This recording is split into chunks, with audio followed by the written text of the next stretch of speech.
काली तूफानी रात में बंटी चिड़ा अपनी नई नवेली दुल्हन कोमल को ब्याह कर अपने घर ले जाता है। बारिश बहुत तेज थी। घर के बाहर सावित्री अपने हाथ में छाता लिए खड़ी थी। रुक जा बंटी, तू इस बदसूरत और गरीब चिड़िया को ब्याह कर मेरे घर ले आया। क्या मैंने तुझे इसीलिए पाला था कि तू किसी गरीब चिड़िया को ब्याह कर मेरे घर ले आए? माँ, कोमल का दिल सोने का है। आप इसकी गरीबी को ना देखें, बल्कि इसके दिल की अच्छाई को देखें। अच्छाई से कौन सा पेट भरता है? इस चिड़िया के पास ना जहेज है और ना जेवर। अगर इसे फिर भी यहाँ रहना है तो बहू बनकर नहीं, बल्कि एक नौकरानी बनकर रहेगी। अगर तुम्हें मेरी शर्त मंजूर है तो फिर ही घर के अंदर आ सकते हो, नहीं तो अपनी पत्नी को लेकर तुम भी यहाँ से चले जाओ। बंटी चिड़ा मन ही मन में सोचता है, अब मैं क्या करूं? कोमल को लेकर ऐसी तूफानी बारिश में कहाँ जाऊंगा? मुझे पूरी उम्मीद है कि कोमल अपनी अच्छाई से माँ जी को राजी कर लेगी। बंटी चिड़ा अपनी माँ की बात मान लेता है और वो कोमल को लेकर घर के अंदर चला जाता है। मेरी मासूम बेटी कोमल, मैंने इसे विदा कर दिया, लेकिन मुझे पूरी उम्मीद है बंटी इसे खुश रखेगा। मैं जानती हूँ सावित्री का दिल पत्थर का है। ऐ ऊपर वाले, मेरी बेटी की रक्षा करना। काश मैं भी इतनी अमीर होती कि अपनी बेटी को सोने के गहने देकर भेजती। कोमल चिड़िया की माँ बैठी अपनी बेटी को याद कर रही थी। तभी वो अपने पुराने संदूक में से एक टूटा हुआ पत्थर का प्याला निकालती है। ये मेरे परिवार की निशानी है। मैं इस प्याले को अपनी बेटी तक जरूर पहुंचाऊंगी, ताकि मुश्किल समय में वो इसे बेच सके। अगले दिन बारिश रुक जाती है और कोमल चिड़िया की परीक्षा भी शुरू हो जाती है। सावित्री और उसकी बड़ी बहू रानी मिलकर चिड़िया को सताने का कोई भी मौका नहीं छोड़ती। अरे ओ कोमल, जरा मेरे पाँव दबा दे। शहर वाले जंगल से उड़कर आई हूँ, बहुत थक गई हूँ। और सुन, किचन में जाकर सबके लिए खाना भी बना दे, लेकिन याद रखना तुम्हें वो बचा हुआ पुराना सूखा दाना ही मिलेगा। जी दीदी, मैं सब कर लूंगी। कोमल चिड़िया अपनी जेठानी के पाँव दबाती है और फिर रसोई में जाकर भोजन बनाती है, लेकिन पतले में चिड़िया को खाने के लिए सूखे दाने ही मिलते हैं। अरे ओ कोमल, अब तो रोज नदी से 10 बार पानी भर कर लाएगी। कोमल चिड़िया के पर कमजोर थे, वो इतना काम नहीं कर सकती थी। चलो कोमल, मैं भी तुम्हारी पानी लाने में मदद कर देता हूँ। हाय हाय, देखो इस गरीब चिड़िया ने आते ही मेरे बेटे पर जादू कर दिया है। मेरा बेटा मेरे ही खिलाफ जाएगा। नहीं नहीं बंटी जी, आप जंगल में काम करने के लिए जाएं, मैं पानी भर लाऊंगी। फिर बंटी चिड़ा काम पर चला जाता है और कोमल चिड़िया भी मटका लेकर नदी पर पानी भरने चली जाती है। कोमल चिड़िया की माँ अपनी बेटी के घर आती है। सावित्री बाहर ही बैठी हुई थी। बहन, मैं अपनी बेटी को देखने आई हूँ। हाँ हाँ, आती होगी, नदी से पानी भरने गई है। ठीक है सावित्री बहन, ये प्याला रखिए, ये बहुत पुराना है। हमारे परिवार की ये आखिरी निशानी है। मैं अपनी बेटी को देने आई थी। ये सुनकर सावित्री जोर जोर से हंसने लगती है। ये कचरा, ये टूटा हुआ पत्थर तुम मेरे घर में लाई हो? तुम अपनी बेटी को भी साथ ले जाओ, मुझे ऐसी भिखारियों की जरूरत नहीं है। ऐसा कहते हुए सावित्री वो प्याला नदी में फेंक देती है और चिड़िया की माँ को धक्के देकर वहाँ से निकाल देती है। कोमल चिड़िया दूर खड़ी ये सब देख रही थी। वो तो खून के आंसू रो रही थी, लेकिन उसकी माँ ने उसे कसम दी थी, इसलिए वो चुप रहती है। रात को जब सब सो जाते हैं तो कोमल चिड़िया नदी के किनारे जाती है और वो बहुत मुश्किल से वो प्याला ढूंढकर निकालती है। इसे देखकर कोमल चिड़िया रोने लगती है। कोमल चिड़िया के आंसू उस प्याले में गिरने लगते हैं। तभी नदी का पानी ठहर जाता है और प्याले से एक आवाज आती है, ऐ सब्र करने वाली चिड़िया, तेरी माँ की ममता और तेरे सब्र ने इस मुर्दा पत्थर में भी जान डाल दी है। अब से इस प्याले में जो भी डाला जाएगा वो कीमती खजाना बन जाएगा, लेकिन सिर्फ इसी के लिए जिसका दिल साफ होगा। ये सारी बातें सुनकर चिड़िया बहुत हैरान थी। क्या ऐसा हो सकता है? मैं देखती हूँ फिर कोमल चिड़िया एक सूखा दाना उस प्याले में डालती है और वो सूखा दाना पल भर में मोती बन जाता है। ये देखकर चिड़िया बहुत खुश होती है और उस प्याले को छुपा कर रख लेती है। अगले दिन उल्लू जंगल में ऐलान करते हैं। सुनो सुनो, जंगल के पक्षियों सब सुनो। जंगल के बादशाह शिकारी चील ने ऐलान किया है कि वो उसी घर में खाना खाएंगे जहाँ सबसे स्वादिष्ट और नायाब खाना होगा, और उसी परिवार को इनाम भी मिलेगा। उल्लू की बातें सुनकर सावित्री अपनी बड़ी बहू रानी से कहती है। रानी बहू, मुझे तुमसे बहुत उम्मीद है। पता है, पिछली बार बादशाह ने कबूतर के घर में खाना खाया था। खाना उसे बहुत स्वादिष्ट लगा था और चाहते हुए उन्हें माला माल करके गए थे। ये जिम्मेदारी तुम्हें ही संभालनी है। मुझे तुमसे पूरी उम्मीद है। बादल जी, शिकारी बाज हमारे घर में ही दावत खाएगा। बदले में हमें वो ढेर सारे गहने देगा। हाँ हाँ बिजली, ये मौका हम जाने नहीं देंगे। सावित्री की बड़ी बहू रानी बहुत सारे पैसे खर्च करके महंगे महंगे फल मंगवाती है, लेकिन बादल और बिजली ये सब देख लेते हैं और वो फलों में जहरीले कीड़े छोड़ देते हैं। शाम को बादशाह बाज अपने सिपाहियों के साथ सावित्री के घर में आता है। वो कीड़े वाले फल देखकर बहुत गुस्से में आ जाता है। सावित्री, तुमने मेरा मजाक उड़ाया है। ऐसे सड़े हुए फल मुझे दिए हैं, अब तुम्हें सजा मिलेगी। तभी कोमल चिड़िया अपना वही पुराना प्याला लेकर आती है। अरे ओ चिड़िया, अपना टूटा हुआ प्याला लेकर यहाँ से चली जा, वरना तू हमें बादशाह के पंखों से मरवाना चाहती है क्या? कोमल चिड़िया प्याले में पानी डालती है और वो दुनिया का सबसे मीठा शरबत बन जाता है, और फिर सूखा दाना डालती है तो वो शाही पकवान भी बदल जाता है। बादशाह बाज वो भोजन खाकर बहुत खुश होता है। अरे वाह, ऐसा भोजन तो मैंने पहले कभी नहीं खाया। बहुत स्वादिष्ट है। मैं तुमसे बहुत खुश हुआ हूँ। आज से तुम जंगल की शहजादी हो। बादशाह बाज बहुत खुश होता है और वो चिड़िया को गहने देकर वहाँ से चला जाता है। रानी ये सब देखकर बहुत गुस्से में आ जाती है। रात के अंधेरे में वो चिड़िया का प्याला चुराने की कोशिश करती है। तभी चिड़िया की आंख भी खुल जाती है।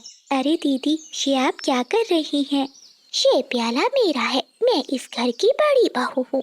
जैसे ही रानी के पंख उस प्याले को छूते हैं तो उसमें से खाना नहीं बल्कि काले सांप निकलने लगते हैं। सावित्री भी वहाँ आ जाती है। वो सांप सावित्री और रानी को घेर लेते हैं। सावित्री तो मौत के डर से कांपने लगती है। कोमल, मुझे बचा लो। मैंने तुम्हारी माँ की बेइज्जती की, तुम्हें दुख दिया, मुझे माफ कर दो। कोमल चिड़िया आगे बढ़ती है और प्याले को अपने पंखों में ले लेती है। तभी सांप गायब हो जाते हैं। फिर रानी और सावित्री कोमल चिड़िया से अपने किए की माफी मांगती हैं। सावित्री खुद जाकर चिड़िया की माँ को अपने घर लेकर आती है। अब सावित्री का गुरूर खाक में मिल चुका था। अब वो कोमल को अपनी बेटी की तरह प्यार करती थी। अब कोमल चिड़िया की माँ अपनी बेटी के साथ रहती थी। अरे ओ कोमल, कहाँ मर गई? सुबह से मैं प्यासी बैठी हूँ। क्या तेरी माँ ने बड़ों को पानी पूछने का नहीं सिखाया? आ गई माँ जी, मैं तो नदी से ठंडा पानी लेने गई थी। रास्ते में बहुत तेज हवा चल रही थी, इसलिए आने में देर हो गई।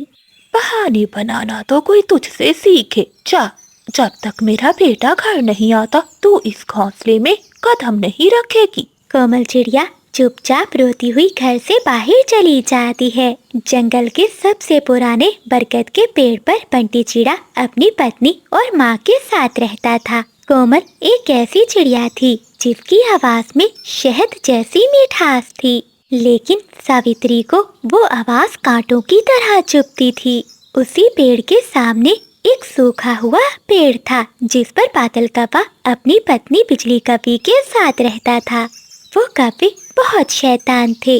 बादल, लोहा गर्म है, बस एक चोट मारने की देर है। अगर हमने इस बुढ़िया को यकीन दिला दिया कि कोमल इसे मारना चाहती है तो वो इसे खुद घर से बाहर निकाल देगी। हाँ बिजली, वो इसे अपने घर से नहीं बल्कि जंगल से ही निकाल देगी। और जब बंटी अकेला रह जाएगा तो इसे डरा धमकाकर इसके घर पर हम कब्जा कर लेंगे। ऐसे बातें कर करके वो काफी हंस रहे थे। फिर बिजली कभी वहाँ से चिड़िया की सास के पास जाती है और झूठी हमदर्दी दिखाने लगती है। माँ जी, मैंने सुना है कोमल आज जहरीली जड़ी बूटियों वाले खेत की तरफ गई थी। तुम जरा संभल कर रहना, आजकल की बहुएं राज करने के लिए किसी भी हद तक जा सकती हैं। ये तुम कैसी बातें कर रही हो? क्या मेरी बहू मुझे मार डालेगी? हाँ माँ जी, आपको रास्ते से हटाकर वो इस घर पर कब्जा करना चाहती है।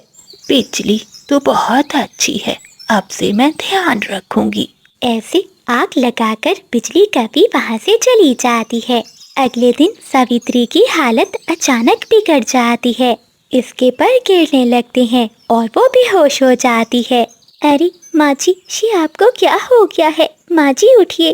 कोमल चिड़िया भागी भागी जाती है और तोते वैद को बुला कर लाती है। शोर सुनकर जंगल के सभी पक्षी भी वहाँ आ जाते हैं। माँ जी की हालत बहुत नाजुक है, ऐसे लगता है कि इन्होंने कुछ जहरीले बीज खाए हैं। ये सुनकर बिजली का भी शोर मचाने लगती है। हाय हाय पक्षियों, देखा इस चिड़िया को, इसी ने ही कुछ दिया होगा अपनी सास को। हाँ, याद आया, सुबह ये वही बीज छुपा रही थी, मैंने इसे देखा था।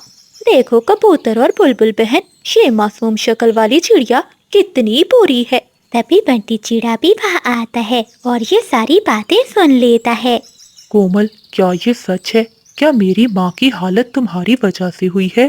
कोमल चिड़िया रोते हुए कहती है, बंटी जी, आप तो जानते हैं ना मुझे, मैं ऐसा सोच भी नहीं सकती। मैं तो माँ जी की जिंदगी के लिए अपनी जान तक दे सकती हूँ। लेकिन कोई भी कोमल चिड़िया का भरोसा नहीं करता और बंटी चिड़ा कोमल चिड़िया से कहता है, कोमल, तुम यहाँ से चली जाओ और मैं तुम्हें कभी देखना नहीं चाहूँगा, इसलिए इस जंगल को छोड़कर ही चली जाओ, यही तुम्हारी सजा है। ये बातें सुनकर कोमल चिड़िया दंग रह जाती है।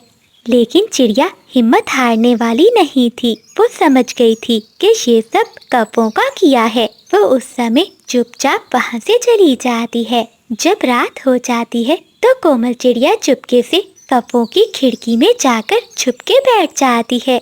हो, बिजली, वो जहरीला फल जो हमने चिड़िया की सांस के पानी में मिलाया था, उसने बहुत अच्छा असर किया।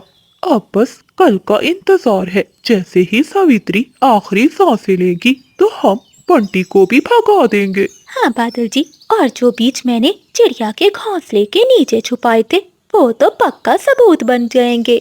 ऐसी बातें कर करके वो काफी जोर जोर से हंस रहे थे। ये सारी बातें सुनकर कोमल चिड़िया का दिल जोर जोर से धड़कने लगता है। अब मैं क्या करूं? मेरे पास तो इन कौवों का कोई सबूत भी नहीं है। मैं अपनी सच्चाई कैसे साबित करूंगी? जो भी हो, लेकिन मुझे अपनी माँ जी को बचाने के लिए नीली पहाड़ी से वो जड़ी बूटी लानी होगी जो हर जहर का तोड़ है।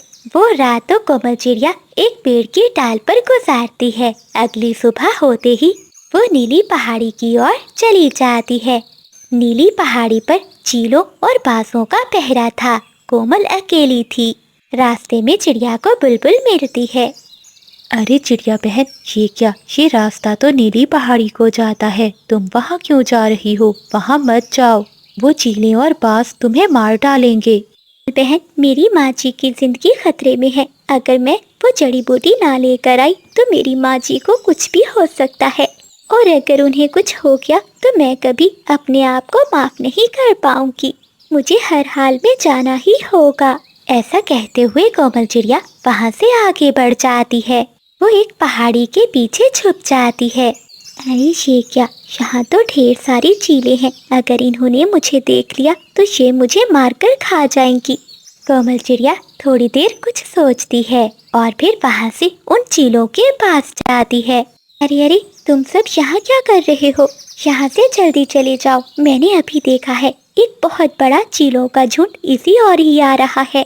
मैं तो अपनी जान बचाकर यहाँ से भाग रही थी। तुम सबको देखा तो सोचा कि तुम्हारी जान भी बचा लूं। चिड़िया की बात सुनकर वो चीलें भी डर जाती हैं। चलो यहाँ से चलो, हम अपनी गुफा में जाकर छुप जाते हैं। ऐसा कहते हुए वो सारी चीलें वहाँ से चली जाती हैं। कोमल चिड़िया वो चुपके से जड़ी बूटी लेती है और वापस चली जाती है। जब कोमल चिड़िया वापस आ रही थी तो रास्ते में वो कौवे चिड़िया को देखकर रोक लेते हैं। अच्छा, तो तू इस बूटी से अपनी सास को बचाना चाहती है। इसका मतलब है बादल जी, इसे सब मालूम हो गया है। हाँ बिजली, ये चीलों से तो बच गई, लेकिन अब हमसे नहीं बच पाएगी।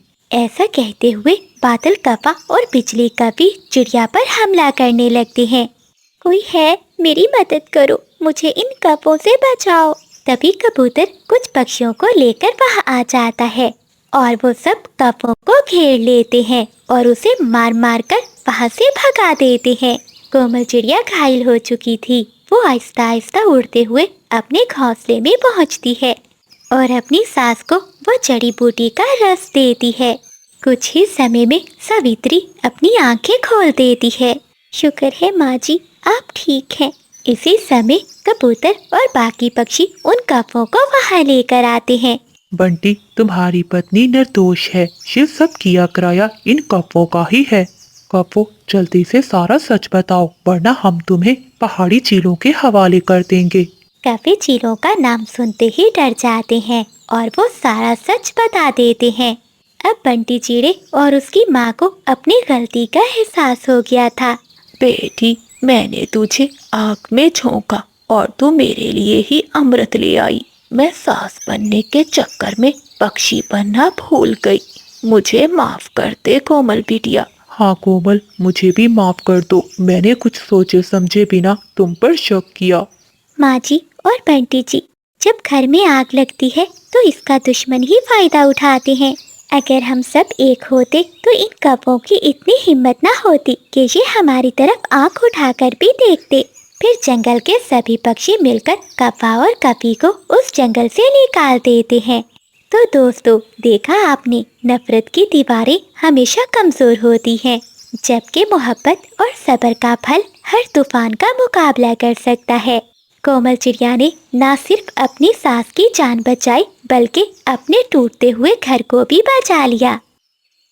कोमल चिड़िया बचपन से ही अभागी थी। जब वो छोटी थी तो उसकी माँ की मृत्यु हो गई थी। तब उसके पिता ने दूसरी शादी कर ली। सौतेली माँ ने भी कोमल चिड़िया को खूब परेशान किया। ऐसे ही दुख सहते सहते वो बड़ी हो गई। एक दिन कोमल चिड़िया की शादी बंटी चिड़े से हो जाती है। चिड़िया की सास बहुत सख्त मिजाज की थी। वो कोमल चिड़िया पर बहुत अत्याचार करती थी। अरे ओ बहू, उठो, जल्दी से झाड़ू पोछा करके मेरे लिए चाय बना कर ले आओ। सावित्री अपनी बहू से हमेशा काम ही करवाती रहती। अगर वो थोड़ी देर भी बैठती तो उसे किसी दूसरे काम में लगा देती। बहू, तुम्हारे साथ जिन जिन पक्षियों की शादी हुई है, अब तक तो उनके बेटे हो चुके हैं। मैं बता रही हूँ, मुझे भी बेटा ही चाहिए। कुछ ही दिनों बाद कोमल चिड़िया एक अंडे को जन्म देती है, जिसमें से एक प्यारी चिड़िया बेटी बाहर आती है। जब सावित्री चिड़िया की बेटी को देखती है तो बहुत गुस्से में आ जाती है। अरे ओ कलमोही, बोला था ना कि बेटा चाहिए, बेटी नहीं। बंटी चिड़ा चुपचाप खड़ा अपनी माँ की बातें सुन रहा था। वो अपनी माँ को एक बार भी नहीं समझाता।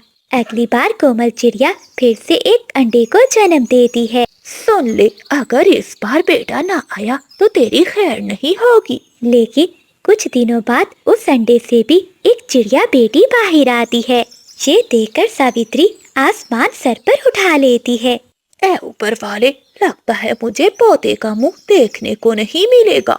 ये बहू तो बहुत मनहूस है। तू ऐसा कर मेरे बेटे, तू दूसरी शादी कर ले।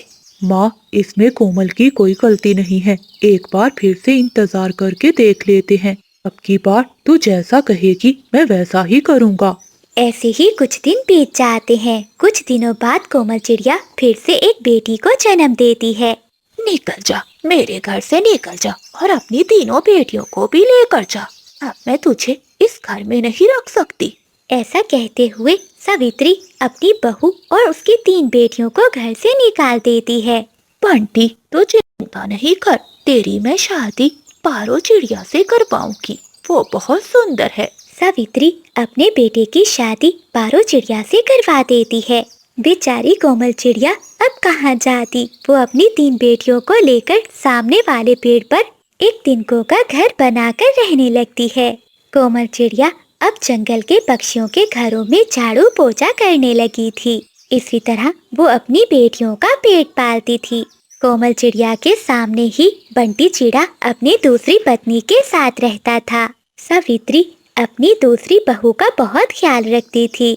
ऐसे ही कुछ महीने बीत जाते हैं। कुछ महीनों बाद पारो चिड़िया के अंडे से एक बेटा पक्षी बाहर आता है। ये देखकर सावित्री तो बहुत खुश होती है। वो घर के बाहर जाती है और कोमल चिड़िया को सुनवाने लगती है। बहू हो तो ऐसी, बहुत भाग्यशाली बहू है मेरी।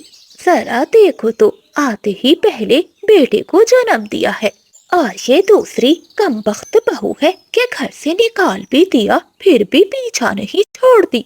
अपनी काली छाया सुबह शाम हम पर डालती रहती है। कोमल चिड़िया जब ये सारी बातें सुनती है तो उसे बहुत दुख होता है। कोमल चिड़िया दिन रात पक्षियों के यहाँ काम करती थी, मगर उसे इतने पैसे नहीं मिलते थे जिससे उनका परिवार पेट भरकर भोजन खा सके। मेरी बच्चियों, तुम्हें और भूख तो नहीं लगी? माँ, लगी है, थोड़ा सा तो भोजन था, पेट भी नहीं भरा। ये सुनकर कोमल चिड़िया बहुत उदास हो जाती है।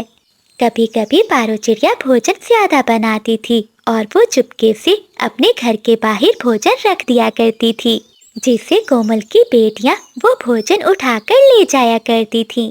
एक दिन सावित्री उन तीनों बेटियों को भोजन उठाते हुए देख लेती है।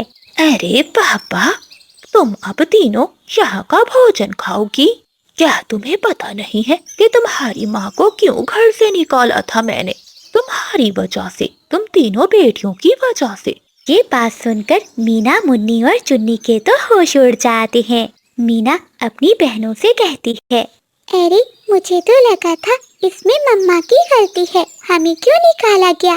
तो मुझे विश्वास ही नहीं हो रहा है कि हमारी वजह से मम्मा को निकाला गया है।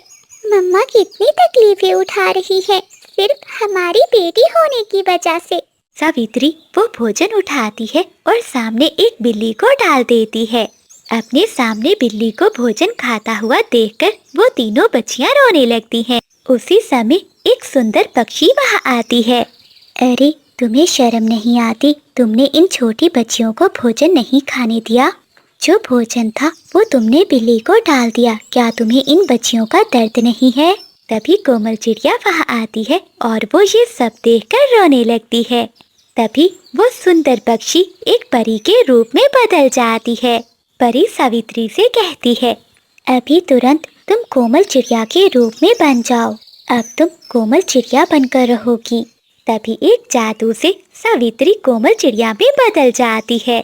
फिर परी कोमल चिड़िया से कहती है, आज से तुम सावित्री के रूप में रहोगी। परी के ऐसा कहते ही कोमल चिड़िया सावित्री में बदल जाती है। कोमल चिड़िया सावित्री के रूप में उसके घर चली जाती है और सावित्री कोमल चिड़िया के रूप में जंगल के पक्षियों के घरों में काम करने चली जाती है। सावित्री ने कभी काम तो नहीं किया था, वो तो आराम से पड़े पड़े अपने घोंसले में ही भोजन खाती थी। इससे वो बहुत आलसी हो गई थी। तभी उस घर की मालकिन तोती आ जाती है। ढंग से काम नहीं करने आता क्या? आज कितनी देर हो गई, अभी तक तुमने बर्तन साफ नहीं किए, और हाँ, जो साफ किए हैं वो भी गंदे हैं। ऐसे सावित्री तोती की सारी बातें सुनती है और वहाँ से कव्वी के घर चली जाती है। वो बिजली कव्वी के घर बहुत फुर्ती से काम करती है, लेकिन अनाड़ी होने के कारण वो फर्श पर पड़ा हुआ पानी ठीक से साफ नहीं कर पाती। बिजली कव्वी जब वहाँ आती है तो वो पानी पर पाँव रखते ही नीचे गिर जाती है। हाय रे, मर गई मैं तो उठ भी नहीं पा रही। बिजली कव्वी उठती है और गुस्से में सावित्री से कहती है, कल तो तुमने कितना अच्छा काम किया था, आज क्या तुम्हारा दिमाग खराब हो गया है क्या? चुड़ैल कहीं की, मेरी कमर तोड़ कर रख दी। निकल जा मेरे घर से, अभी के अभी निकल जा। कल से अगर मुझे दिखाई दी तो तेरी टांगे तोड़ दूंगी। इसी तरह से जब सावित्री दूसरे पक्षियों के घर काम करने जाती है तो सभी पक्षी काम ठीक से ना करने के कारण सभी उसे घर से निकाल देते हैं। ए ऊपर वाले, ये मैं कैसे नर्क में आ गई। जब सावित्री चिड़िया के रूप में घर आती है तो उसकी बेटियां रोने लगती हैं। चुप कर जाओ, सुबह से सर में दर्द हो रहा है और ऊपर से तुम चिल्ला रही हो। चुप कर जाओ। लेकिन चिड़िया की बेटियां चुप नहीं होती। तितली को गुस्सा आता है और वो चिड़िया की तीनों बेटियों को मारने लगती है। सामने घर में जब कोमल चिड़िया जो सावित्री के रूप में बनी बैठी थी अपनी बच्चियों की आवाज सुनकर वहां आती है, वो अपनी बेटियों को वहां से लेकर अपनी सास के घर में आ जाती है। कोमल चिड़िया अपने पति और पारों से कहती है, आज से ये हमारे साथ ही रहेगी। माँ जी, मैं तो आपसे कब से कह रही हूँ कि कोमल और उनकी तीनों बेटियों को यहाँ ले आइए। हम सब साथ में रहेंगे तो कितना अच्छा लगेगा, लेकिन आपने ही मना किया हमेशा। सावित्री को सब पक्षी काम से निकाल देते हैं। अब तो वो भूख से तड़प रही थी। बहुत दुखी होकर वो एक कुएं में कूदने ही वाली थी कि तभी वो परी वहाँ आ जाती है। बस सावित्री, अब तुम्हें अपनी गलती का एहसास हो गया है। तुम्हें भूख और गरीबी का एहसास भी हो गया है। जाओ, जादू आज से खत्म हुआ। ऐसा कहते ही सावित्री फिर से अपने असली रूप में आ जाती है। उधर कोमल चिड़िया भी अपने असली रूप में आ जाती है। ये देखकर सब हैरान हो जाते हैं। तभी सावित्री वहाँ आती है और चिड़िया से माफी मांगती है। कोमल बहू, अब हम सब मिलकर रहेंगे। मैं तुम्हें कभी दुख नहीं दूंगी। बंटी जी, ये आप क्या कह रहे हैं? आपकी नौकरी चली गई, अब हम क्या करेंगे? कहाँ से खर्चा चलेगा घर का? अभी तो तुम्हारी दो बहनें भी कुंवारी हैं, उनकी भी शादी करनी पड़ेगी। कैसे होगा ये सब? कोमल, क्या करूं? बादल सेठ ने काम से निकाल दिया, लेकिन तुम चिंता नहीं करो, सब ठीक हो जाएगा। 2 साल बीत जाते हैं, लेकिन बंटी चिड़े को जंगल पे कहीं भी काम नहीं मिलता। जो जमा पूंजी बंटी चिड़े ने जमा कर रखी थी, उससे अपनी एक बहन की शादी कर देता है। कुछ ही दिनों बाद कोमल चिड़िया एक बेटी को जन्म देती है, जिससे चिड़िया की चिंताएं और भी बढ़ जाती है। बंटी जी, अब हमारी बेटी हो गई है, अपनी इच्छाएं तो मैं मार भी लूं, पर हमारी बेटी की जरूरतें तो पूरी करनी ही पड़ेंगी। मैं जानता हूँ, मैं कोशिश कर रहा हूँ। ऐसे ही 1 साल बीत जाता है। कोमल चिड़िया एक और बेटी को जन्म देती है। बंटी की माँ अपने बेटे से कहती है, बंटी बेटा, तेरी एक बहन की शादी तो हो गई, लेकिन अभी दूसरी बैठी है, उसका क्या होगा? माँ, हम ये घर बेच देंगे। कुछ दिन हम तिनकों के घोंसले में रह लेंगे। मैं क्या करूं? दिन रात कोशिश में लगा रहता हूं, लेकिन जंगल में कहीं भी काम नहीं मिल रहा। बंटी जी, बहनों के लिए आप ये घर बेच दोगे? हमारी भी 2 बेटियां हैं, फिर हम उनके लिए क्या बेचेंगे? कोमल, जो हमारी बेटियों के भाग्य में होगा वो उन्हें जरूर मिलेगा। देखिए जी, मैं अपनी बेटियों को भूखा नहीं रख सकती। थोड़े से दूध के लिए भी वो तरसती रहती हैं। अगर आप मुझे इजाजत दें तो मैं जंगल के पक्षियों के घरों में काम कर सकती हूँ। नहीं नहीं कोमल, हमारे घर की मम्मा पक्षियाँ बाहर काम नहीं करती। ये सुनकर कोमल चिड़िया उदास हो जाती है। कुछ दिनों बाद बंटी चिड़ा घर बेचकर अपनी दूसरी बहन की शादी भी कर देता है। अब तो रोज कोमल चिड़िया और बंटी चिड़े के बीच में लड़ाई रहने लगती है। एक दिन बंटी चिड़ा काम ना होने की वजह से बहुत दुखी हो जाता है और वो नदी में कूदकर अपनी जान ले लेता है। कोमल चिड़िया के सारे सपने टूट जाते हैं। वो बिल्कुल अकेली हो जाती है। अब तो पूरे परिवार की जिम्मेदारी कोमल चिड़िया के सर पर थी। कभी कभी जंगल के आसपास के पक्षी उनको गरीब समझकर कुछ भोजन दे जाया करते थे। चिड़िया बहन, ये मीठा अमरूद लाया था मैं चुन्नी और मुन्नी के लिए। अब मैं चलता हूँ। ऐसा कहते हुए चीकू तोता वहाँ से चला जाता है। एक दिन कोमल चिड़िया अपनी सास से कहती है, माँ जी, अब मुझे ही कुछ करना होगा। जो भी पैसे थे वो सब खत्म हो गए। अब मुझे ही काम करना होगा। जिस गरीबी में हमारे दिन कट रहे हैं, मैं नहीं चाहती कि इसी गरीबी में मेरी बच्चियां भी दिन गुजारें। लेकिन बेटी, तू क्या काम करेगी? अपना काम करने के लिए कुछ पैसे भी चाहिए। कोई बात नहीं माँ, मैं जंगल के पक्षियों के पास जाती हूँ, कोई ना कोई मदद तो कर ही देगा। ऐसा कहते हुए कोमल चिड़िया कौवों के पास जाती है। बिजली बहन, बस थोड़ी सी मदद कर दो, मैं जल्द ही तुम्हारे पैसे लौटा दूंगी। देख चिड़िया, तू बहुत गरीब है और हमारे पैसे कभी नहीं लौटाएगी। वैसे भी मुझे पैसों की जरूरत है, मैंने अपने लिए सोने के झुमके बनवाने हैं। अगर पैसे तुम्हें दे दिए तो मैं अपने सोने के झुमके कैसे बनवाऊंगी। जा जा, अब चली जा, अमीर पक्षी देखे नहीं कि चले आते हैं ये भिखारी मांगने। कोमल चिड़िया बहुत नाराज होती है और वहाँ से चली जाती है। अब तो चिड़िया की सास की तबीयत भी बहुत खराब रहने लगी थी और चिड़िया की दोनों बेटियां भूख से रोती रहती थीं। वो अपनी भूख तो बर्दाश्त कर सकती थी, लेकिन अपनी बेटियों की भूख कैसे सहन कर सकती थी। कोमल चिड़िया नाराज हो जाती है। तभी उसको याद आता है, वो अपने गले से सोने की चैन उतारती है। ये हार मुझे मेरी माँ ने दिया था, मैंने सोचा था अपनी बेटियों को दूंगी, लेकिन अब इसका समय आ गया है, इसे ही बेचकर मैं कोई काम शुरू करूंगी। ऐसा सोचते हुए कोमल चिड़िया उल्लू सुनार की दुकान पर जाकर वो हार बेच देती है, जिससे उसे कुछ पैसे मिल जाते हैं। मैं अपने परिवार को ऐसे भूखे नहीं मरने दूंगी, इन पैसों से कोई ना कोई कारोबार जरूर शुरू करूंगी। लेकिन इतने थोड़े पैसों में मैं कौन सा कारोबार शुरू करूं? कुछ दिनों बाद कोमल चिड़िया को उसकी माँ वाले जंगल का एक चिड़ा मिलता है। चंदू चिड़ा कोमल चिड़िया की शादी से पहले उसे बहुत पसंद करता था, लेकिन कभी उससे कुछ कह नहीं पाया था। कोमल, तुम यहाँ कैसे, और तुमने अपना ये कैसे हाल बना रखा है? चंदू, मैं ठीक हूँ, यहीं पास में तिनकों के घोंसले में रहती हूँ। मगर कोमल, तुम्हारा पति तो बहुत अमीर था, फिर तुम ये तिनकों के घोंसले में कैसे? चंदू, मेरे पति अब इस दुनिया में नहीं रहे, घर बिक गया, बहुत गरीबी में दिन गुजार रहे हैं हम, कोई काम भी नहीं कर पा रही हूँ, मेरे पास केवल यही पैसे हैं। मेरी सास बहुत बीमार रहती है और मेरी 2 बेटियाँ भी हैं। वक्त ने हमारा साथ छोड़ दिया, मैं सब कैसे कर पाऊंगी? चिंता नहीं करो कोमल, तुम चलो मेरे साथ। फिर चंदू चिड़ा कोमल चिड़िया को एक बड़ी चूड़ियों की दुकान पर ले जाता है।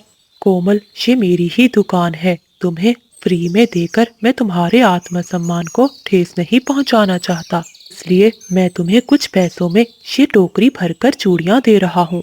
मैं तुम्हें ये केवल आधे रेट में दे रहा हूँ। तुम इन चूड़ियों को जंगल में पहले कम दाम पर बेचना और फिर जैसे ही मुनाफा दिखाई दे तो दाम बढ़ा देना। ये देखकर कोमल चिड़िया बहुत खुश होती है, क्योंकि उसे अपनी परेशानी का हल जो मिल गया था। वो चूड़ियों की टोकरी उठाए वहाँ से चली जाती है और जंगल में चूड़ियाँ बेचना शुरू कर देती है। चूड़ियाँ लो चूड़ियाँ, सुहागन वाली रंग बिरंगी चूड़ियाँ लो। कोमल चिड़िया जंगल के हर कोने में जा जाकर पक्षियों के घरों में चूड़ियाँ बेचती थी और बीच बीच में आकर अपने परिवार को भी देख लेती थी। आसपास के पक्षी उससे चूड़ियाँ खरीदते थे। सभी पक्षियों को चिड़िया की चूड़ियाँ बहुत पसंद आने लगी थीं। अरे वाह वाह चिड़िया, तुम्हारी चूड़ियाँ तो बहुत सुंदर है, मुझे लाल रंग की चूड़ियाँ दे दो। हाँ हाँ कभी बहन, ये देखो, ये लाल रंग की चूड़ियाँ आपके पंखों में बहुत सुंदर लगेंगी। ऐसे ही कुछ समय बीत जाता है। अब कोमल चिड़िया के भी अच्छे दिन होने लगे। कोमल चिड़िया चंदू चिड़े के पास जाती है। चंदू, तुम्हारा बहुत बहुत धन्यवाद, तुम्हारी वजह से ही आज मेरा परिवार खुश है। ये तो तुम्हारी मेहनत है कोमल, मैंने कुछ भी नहीं किया। चंदू, मैं सोच रही थी मैं यहाँ से चूड़ियाँ खरीदती हूँ और फिर जंगल के पक्षियों के घरों में जा जाकर बेचती हूँ, इसमें बहुत समय लग जाता है। सोचा है कि क्यों ना मैं चूड़ियाँ बनाना ही सीख लूँ।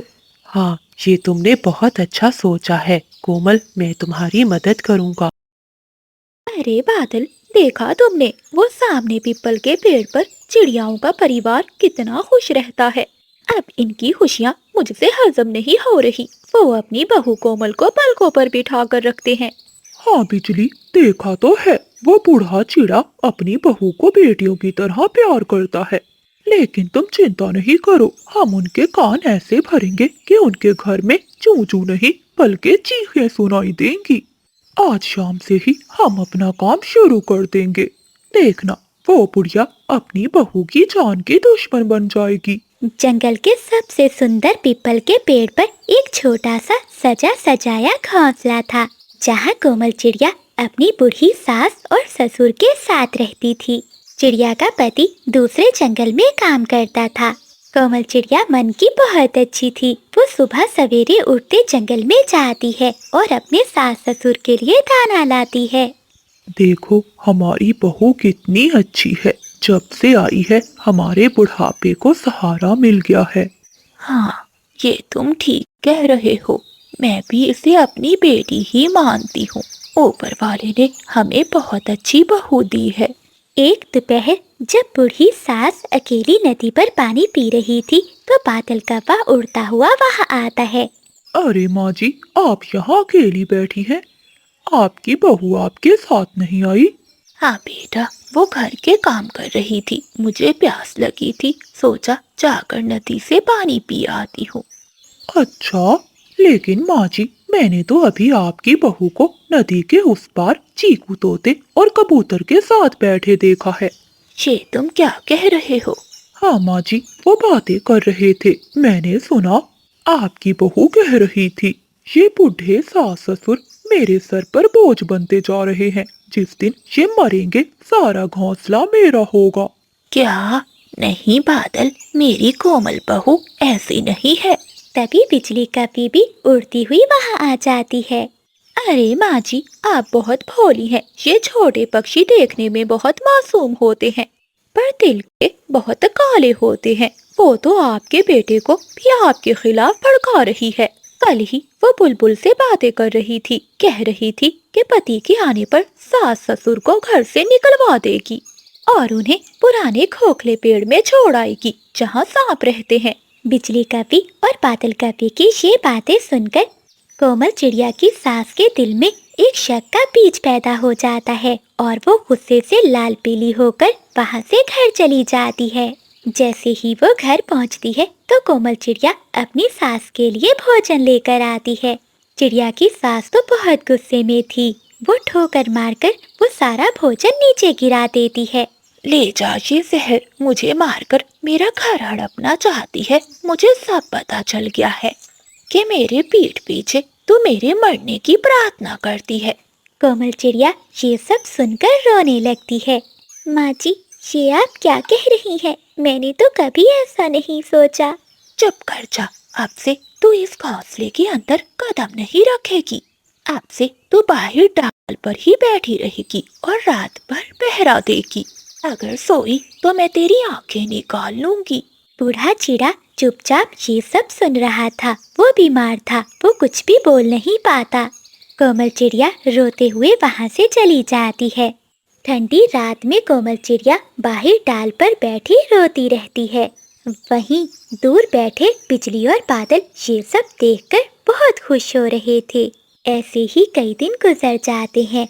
कोमल चिड़िया अब बहुत बीमार पड़ जाती है। बादल जी, अब हमारी आखिरी चाल है, तुम बैठो, मैं अभी आती हूँ। ऐसा कहते हुए बिजली कभी अपने घर से निकलती है और चिड़िया की सास के पास जाती है, जो एक पेड़ के नीचे बैठी हुई थी। माँ जी, मैं अभी देखकर आ रही हूँ। चिड़िया जो आपके लिए भोजन लेकर आ रही है, उसने उसमें कुछ मिलाया है। न जाने कौन सी दवा थी वो। मुझे तो लगता है वो आपको मारना चाहती है। ये सुनकर चिड़िया की सास बहुत गुस्से में आ जाती है और वो अपने घर जाती है। रसोई में बैठी चिड़िया भोजन बना रही थी। माँ जी, आ गई आप? ये लीजिए गर्मा गर्म भोजन। मुझे सब पता चल गया है, तू मुझे ये भोजन खिलाकर मारना चाहती है। ऐसा कहते हुए कोमल चिड़िया की सास चिड़िया को मारने लगती है और अपने घर से निकाल देती है। कोमल चिड़िया रोते हुए वहां से चली जाती है। वो देखती है कि बादल कौवा और बिजली कभी आपस में बातें कर रहे हैं। चिड़िया चुपके से झाड़ियों के पीछे छुपकर उनकी बातें सुनने लगती है। हो, बिजली, देखा मेरा कमाल। उस बुढ़िया ने अपनी